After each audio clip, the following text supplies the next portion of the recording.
ये चित्रकूट लीला में जनक जी महाराज जब पधारे तो सब लोगों को ऐसी पूरी उम्मीद बन गई कि अब समस्या का सही शुद्ध निदान मिल जाएगा और सब लोग सुखी हो जाएंगे।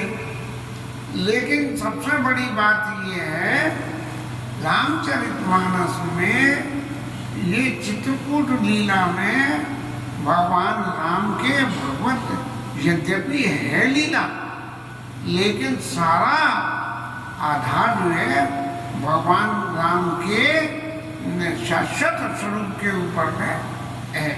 और हर आदमी एक ही बात बार बार ये प्रतिपाद्य कर रहा है, जनता और उनको तो छोड़ दें, मुनियों को, ऋषियों को, गुरु जी को, जनक जी को, सब लोग ये इस भाव को विचार करके कि राम साक्षात ब्रह्म परस्पर राम, ऐसा जो है वो एक बड़ा अच्छा उसका वो था, मुझे बड़ा अच्छा लगता था, लेकिन मुझे मिला नहीं, भजन है उसको प्रतिपाद्य किया और तब जाके समस्या का समाधान हुआ।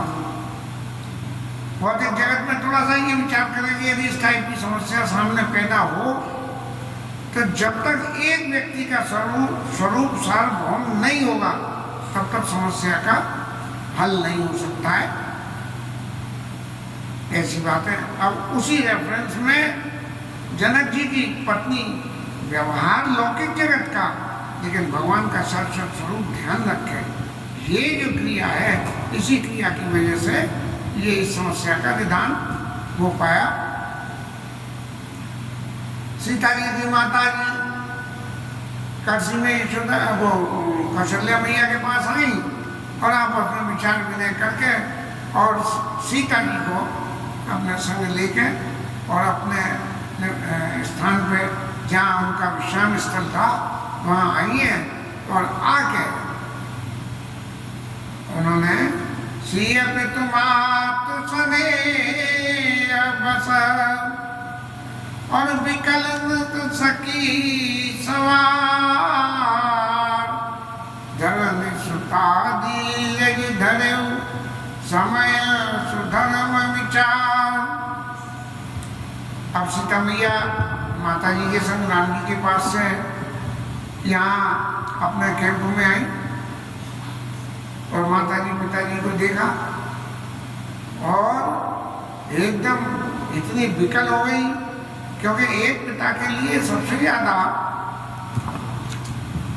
जब पिता को ये महसूस होगा उसकी पुत्री जो है ऐसे तापसी वेश में है और राज परिवार में विवाह करने के उपरांत तापसी वेश में यहाँ रह रही है, तो माता पिता को बड़ी तकलीफ होती है। उसी तकलीफ से ही ये सिया पितुमातु सदैव बस अपने श्रेय के वशीभूत होकर माता पिता के प्रति और विकल न सकी संवाद, अपने आप को संभाल नहीं सकी।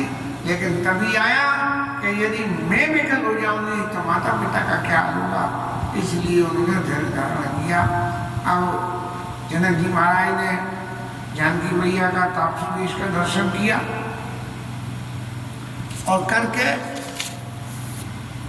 उन्होंने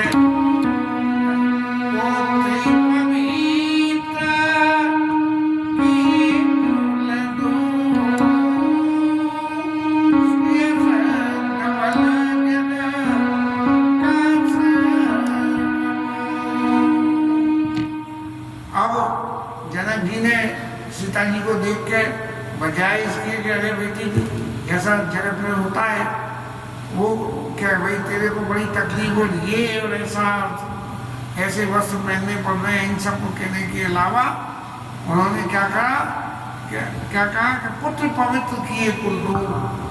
हे पुत्री, तुमने दोनों कुल पवित्र कर दिए, ससुराल के भी और अपने पियर के भी। जीवन में ऐसी घटना मुझे फिर याद आती है, क्योंकि हम भी एक पुत्री के ही पिता हैं, बाकी संतति में और कोई नहीं है। और जब उसके ससुर ऐसी विपत्ति में आ गए तो हमारी पुत्री ने भी हमारा मोह छोड़ के अपने पति के संग पति का भी मोह छोड़ के और जो ससुर की सेवा के लिए 3 महीने का समय यहाँ दिया इंडिया में। और वहाँ दिल्ली में सारे परिवार में इसी बात की चर्चा रही कि देखो बहू वो तो ऐसी जो सब कुछ छोड़ के और वहाँ से कनाडा से यहाँ आई और अपने ससुर की सेवा में हाथ बटाया। ऐसा ही शायद ये वाक्या जानकी जी के संग हुआ और जानकी जी ने भी पुत्र पवित्र किए कुल दो सुयस धवल जग का सब को।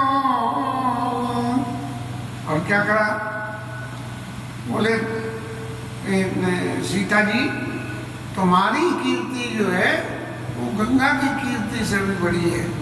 गंगा स्वर्ग से उतरी, उतरने के उपरांत पृथ्वी पे आई, राजा सगर के 7,000 पुत्रों का उद्धार करा। लेकिन पृथ्वी पे आके उन्होंने क्या करा कि 3 स्थान बनाए, एक इलाहाबाद, हरिद्वार और क्या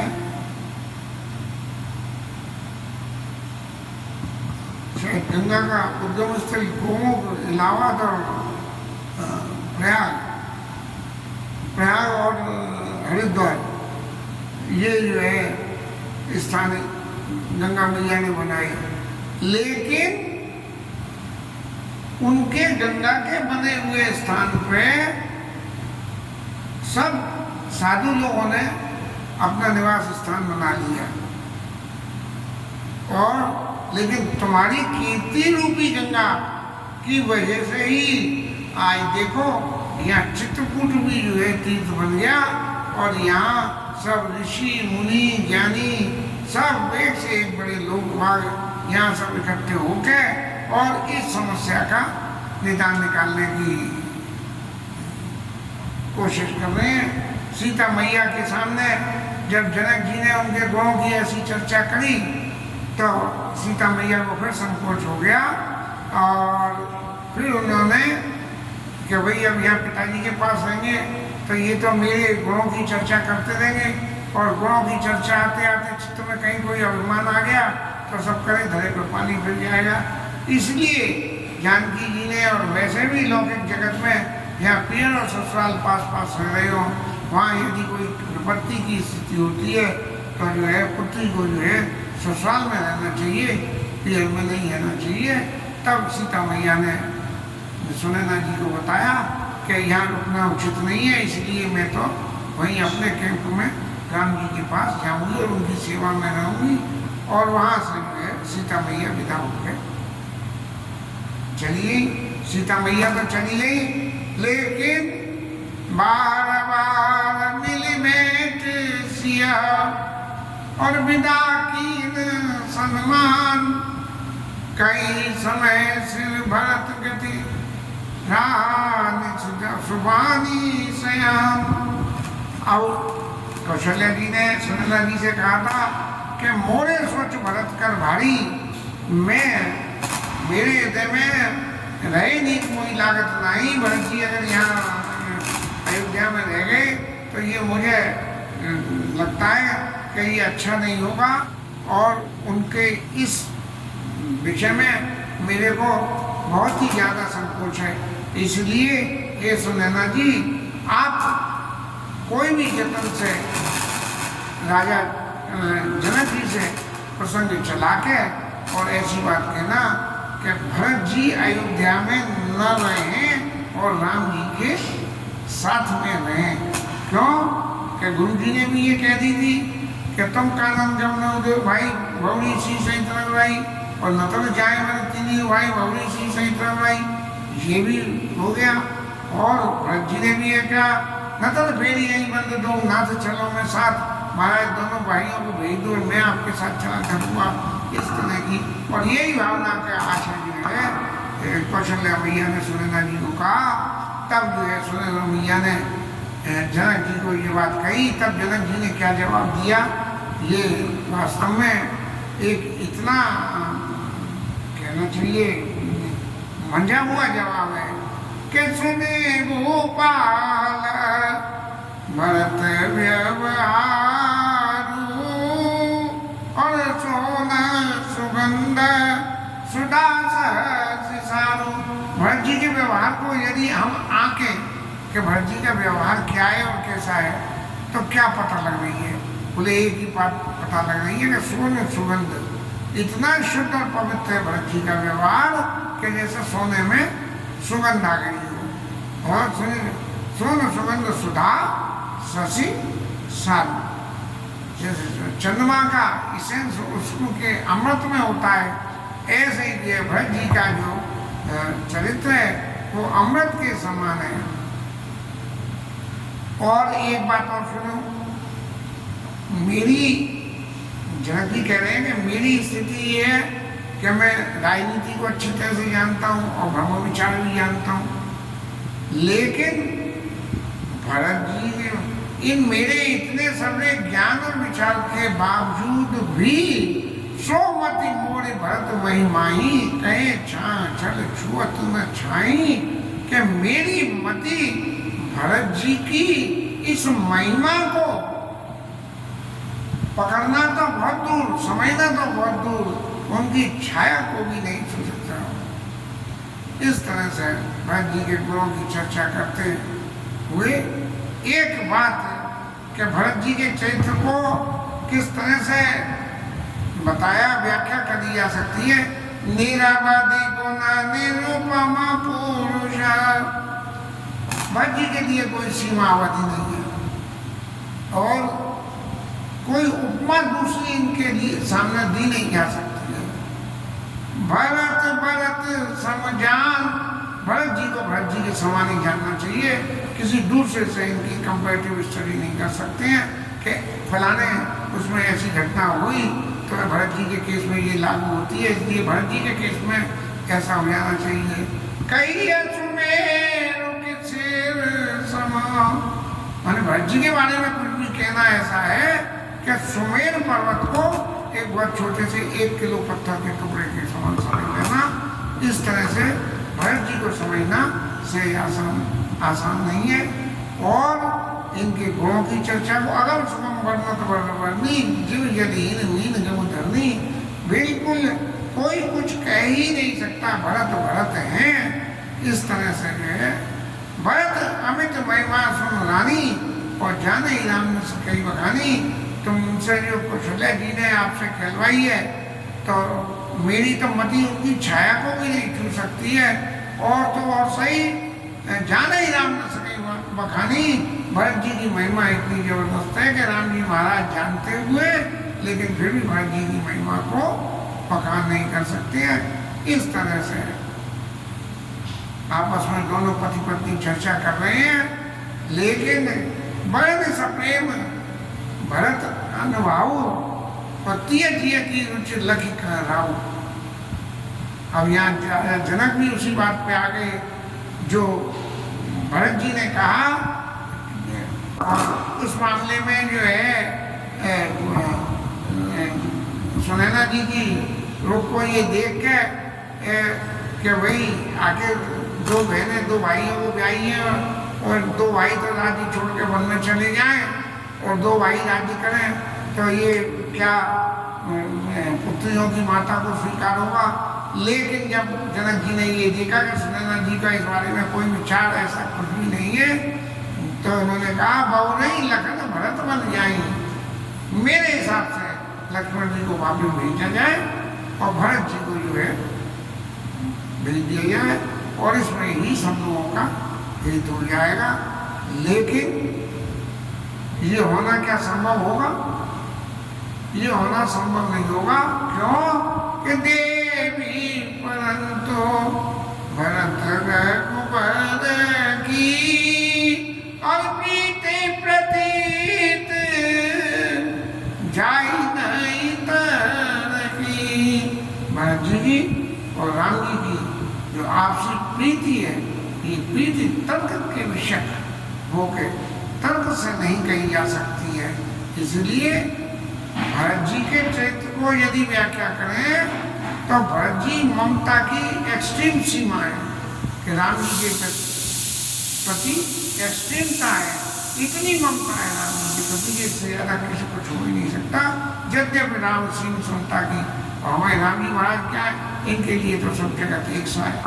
इसलिए राम जी को तो फर्क नहीं पड़ता है, लेकिन भरत जी को फर्कता है, क्योंकि उनकी ममता राम जी के प्रति इतनी ममता है कि उस ममता के वशीभूत होकर परमारथ स्वार्थ सुख सारे भरत न सपने मन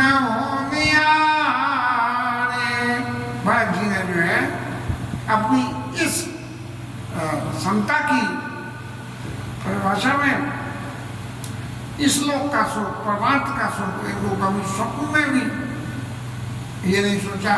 एक सीधी सी बात है कि मैं तो राम जी का सेवक हूँ, तो राम जी की सेवा करना मेरा परम धर्म है, और अपने चित्त में ये उद्देश्य बना लिया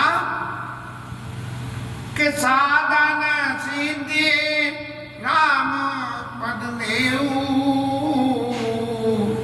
मोई लकी परत भरत मत भरत जी ने तो ये कहा कि चाहे जितना भी साधन कर लो, चाहे कुछ कर लो, लेकिन इन सब का फल क्या है कि राम जी के चरणों में स्नेह होना चाहिए।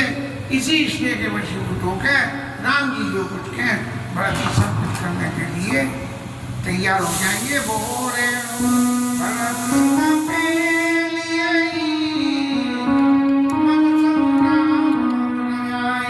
भरत जी राम जी की आज्ञा को कमी नहीं डालेंगे, क्योंकि उनकी राम जी की आज्ञा सबसे ऊपर है।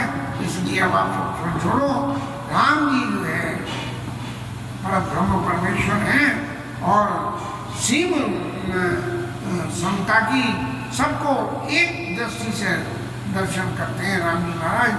इसलिए आप इस समय सोच को छोड़ो और भरत जी को जो बात माननी है वो राम जी कहेंगे वो माननी है। इसलिए कोई किसी तरह का चित्त में आर्गुमेंट विचारा मत करिए। इस तरह से बात करके पूरी रात बीत गई पति पत्नी के बीच में और सुबह हो गया, और फिर सब लोग जाके फिर दोबारा से मीटिंग शुरू हुई। और तब जब मीटिंग में सब लोग आके बैठ गए तो सबसे पहले तो धन्यवाद प्रस्ताव होते हैं। तो उसी में एक प्रस्ताव हमारे राम जी महाराज ने रखा कि महाराज इतने दिन हो गए आप सब लोग यहाँ वन में रह के कष्ट सह रहे हो, तो इसीलिए महाराज कोई ऐसी क्रिया करो, कोई ऐसा काम करो जिससे कि सबका इसमें हित हो जाए, और वो आपके हाथ में है। अब गुरु जी महाराज के पास में तो फिर गेंद आ गई निर्णय देने के लिए कि निर्णय दो, लेकिन गुरु जी महाराज क्या दें? गुरु जी महाराज तो राम जी को अच्छी तरह से जानते हैं कि ये परब्रह्म है। इसलिए कहने लगे कि राम जी महाराज आप कह रहे हो कि यहाँ रहते हुए दुख हो रहा है। बोले महाराज दुख नहीं हो रहा, तुम मेरा नाम सकल सुख साजा और नरक सरिस दूराज समाया। यदि तुम्हारे बिना अयोध्या और जनकपुर का राज्य भी जो है वो स्वर्ग की बजाय नरक के समान है। इसलिए लोगों को यहाँ रहने से क्या सुख हो रहा है क्या दुख हो रहा है इसकी कल्पना पे आप विचार न करें। और आपकी आइडेंटिटी क्या है? गुरु जी फिर कह रहे हैं वही प्राण प्राण के जीव के जीव सुख के सुख धाम और तुम तरितात स्वात जिनई तिनई विनिवाम। बोले तुम तो अरे प्राणों के भी प्राण हो और जीवन के भी जीवन हो और सुख के भी सुख हो, आप सब कुछ हो, लेकिन आपको छोड़ के यदि कोई अन्यत्र कहीं किसी सुख की कामना की करता है तो उसके लिए ऐसा ही समझा जाएगा कि मानो उसके लिए विधाता भाव है। क्यों कि संसारी सुखों के लिए राम जी को छोड़ देना एक बिल्कुल निपट नादानी का खेल हो जाएगा।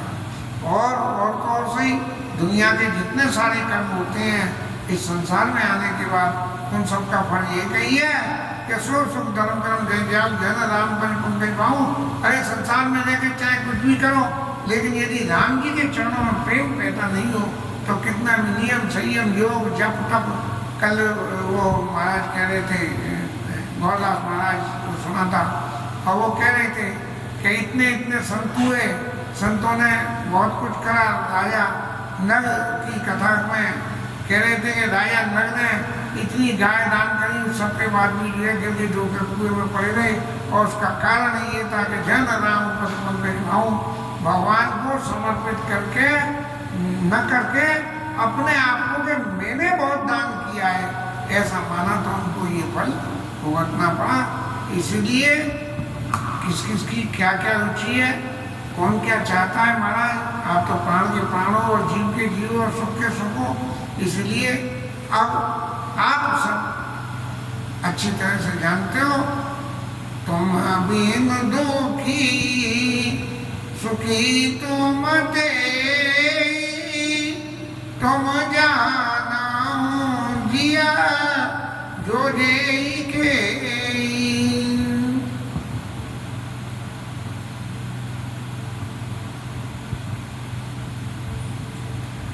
आप आश्रमदार्य पाऊ भय स्नेह शिथिल बने।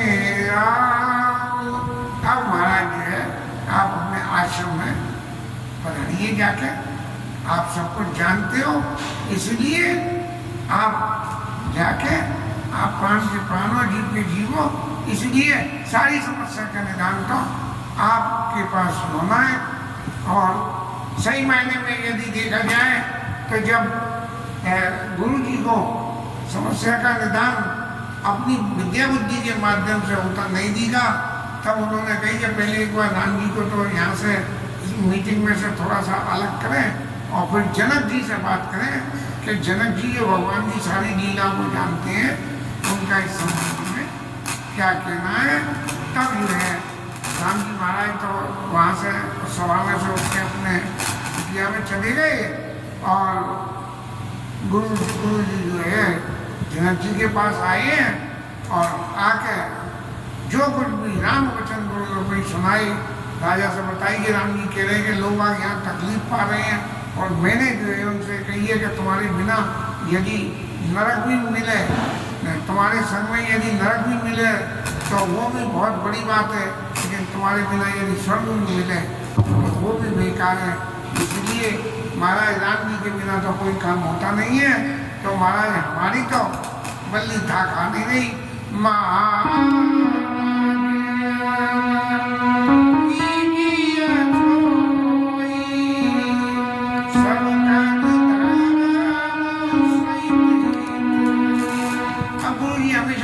बात कह रहे थे कि धर्म सहित हो ही, महाराज ऐसा करो। धर्म क्या है? धर्म तो यही है कि राम जी के चरणों में प्रेम हो, और राम जी के चरणों में प्रेम हो तो मतलब राम जी के सुन लो, तो भैया कोई बात चाहने की कोई बात ही मत करो, सब लोग यही राम जी के शरण अवध।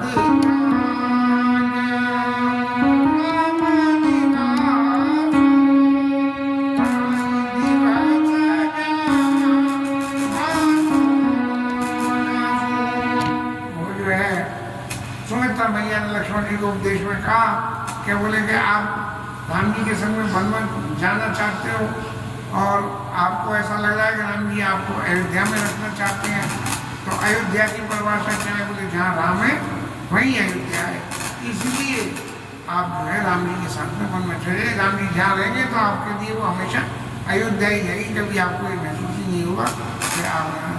अब जो है गुरु जी महाराज ने ज्ञान निधान सुजान सुचे धर्मशील नरपाल, तुम बिनु अजमन्यस समना को समरत एही काल। महाराज मैंने तो अपनी विद्या बुद्धि लगा के और ये सब देख लिया, और देखने के उपरांत नतीजा क्या निकल के आया? नतीजा ये निकल के आया कि मेरी बुद्धि इस क्रिया में अब पार पाने की के काबिल नहीं है। इसलिए इस सारी समस्या का निदान सिर्फ आप और आप ही निकाल सकते हो। इसलिए आप प्रयास करिए और निकालिए।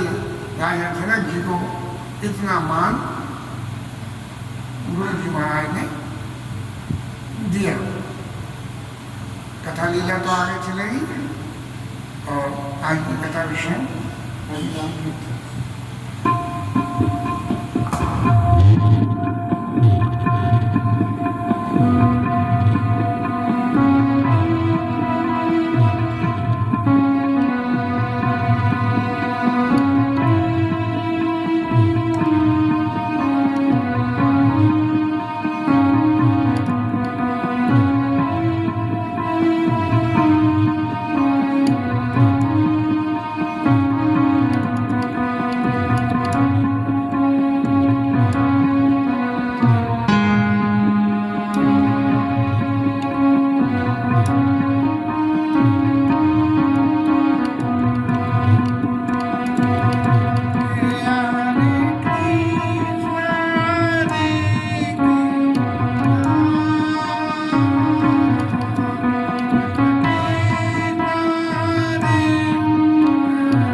पवन सुत हनुमान की है, उमापति महादेव की है, श्री राय शरण की है, श्री राधा रानी की है। जय जय श्री राम।